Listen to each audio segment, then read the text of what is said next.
उमरखेड येथील गोपिकाबाई सीताराम गावंडे महाविद्यालयामध्ये आज दिनांक 18 सप्टेंबर रोजी दुपारी 12 वाजता संस्थेचे अध्यक्ष श्री रामभाऊ देवसरकर यांच्या संकल्पनेतून झालेल्या गाव तिथे अधिकारी या माध्यमातून आज त्यांच्या कॉलेजमधून तसेच त्यांनी केलेल्या सर्व अभ्यासिकांमधून MPSC द्वारे पास झालेल्या व नोकरी लागलेल्या जवळपास 40 यशवंत मुलांचा सत्कार सोहळा माननीय डॉक्टर शीतल वातिले, सचिव जगदंबा बहुउद्देशीय ग्रामीण विकास संस्था तातू देशमुख, ॲडव्होकेट आशिष देशमुख, सखाराम मुळे, उपविभागीय अधिकारी राजेश सुरडकर, तहसीलदार उमरखेड, सामाजिक कार्यकर्ते साहेबराव कांबळे या प्रमुखांच्या उपस्थितीत सन्मान सोहळा करण्यात आला।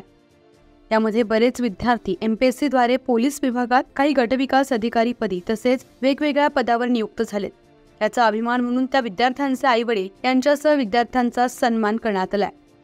यावेळी तालुक्यातील अनेक प्रतिष्ठित नागरिक, सामाजिक कार्यकर्ते तसेच विद्यार्थी उपस्थित होते। या सन्मान सोहळ्याचे सूत्रसंचालन प्राध्यापक डॉक्टर सौ कल्याणी बोपिलवार यांनी केले, तर आभार प्रदर्शन प्राध्यापक मिलिंद कांबळे यांनी केले।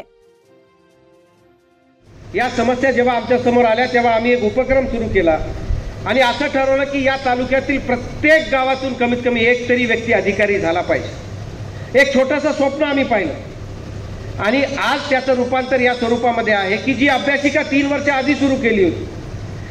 आपण अभ्यासिका सुरू करत असताना जसं कोर्टा असेल, पोफाळी असेल, वाकोडी महागाव तालुक्यात आहे, साखरा, सातारी, विडूळ अशा जवळ पुसद तालुक्यामध्ये पण आपण सुरू केल्या।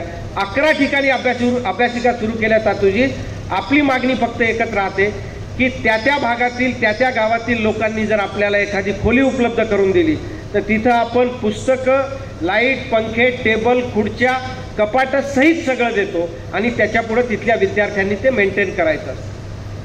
अशा पद्धतीने या 11 अभ्यासिका जेव्हा मेंटेन होतात, याच्यातली सगळ्यात कमकुवत अभ्यासिका इन्फ्रास्ट्रक्चर वाईज जर कुठली असेल तहसीलदार साहेब, तर ती कोर्ट्याची आहे। थोडासा पाऊस झाला की त्या अभ्यासिकाला गळती लागते, पण मला आज अभिमानानं सांगावं असं वाटतं, तुमच्या एवढ्या मोठ्या पदावरती पोचली नसतील पोरं।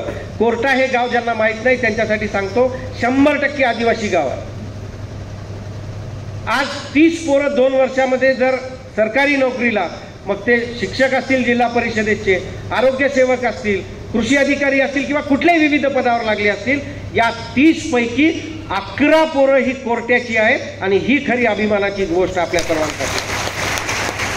हालाकीच्या परिस्थितीमध्ये परिश्रम करण्याची ताकद इथल्या ग्रामीण भागातील विद्यार्थ्यांमध्ये आहे। फक्त आपल्याला त्यांना मार्गदर्शन आणि संधी दिली पाहिजे। हे सत्र सुरू झालं पाहिजे। जिथं स्पर्धा असते तिथंच विजय असतो, जिथं स्पर्धा नसते तिथं विजय नसतो, अशा मी मताचा माणूस आहे।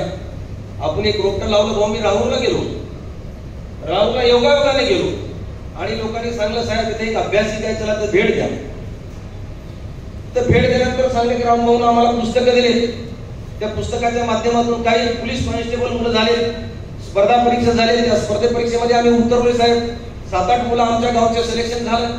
असे वेगवेगळे लोक नाव घेत होते। कोर्ट्याला गेलो, कोर्ट्याला आपण अभ्यासिका दिली साहेब, त्या अभ्यासिकाच्या माध्यमातून मुलांचं सिलेक्शन झालं, अभ्यासाला गोडी लागली। ग्रामीण भागामध्ये काम करत असताना मुलांच्या हाताला काय दिलं पाहिजे या दृष्टिकोनातून आपलं विजन आहे साहेब। ते विजन या तालुक्यात असंच राहावं आणि कार्यरत राहावं, त्याची प्रगती व्हावं एवढीच रास्त आपली अपेक्षा आपल्याकडून करतो। न्यूज 15 मराठीसाठी प्रतिनिधी किरण मुक्काबार, उमरखेड, यवतमाळ।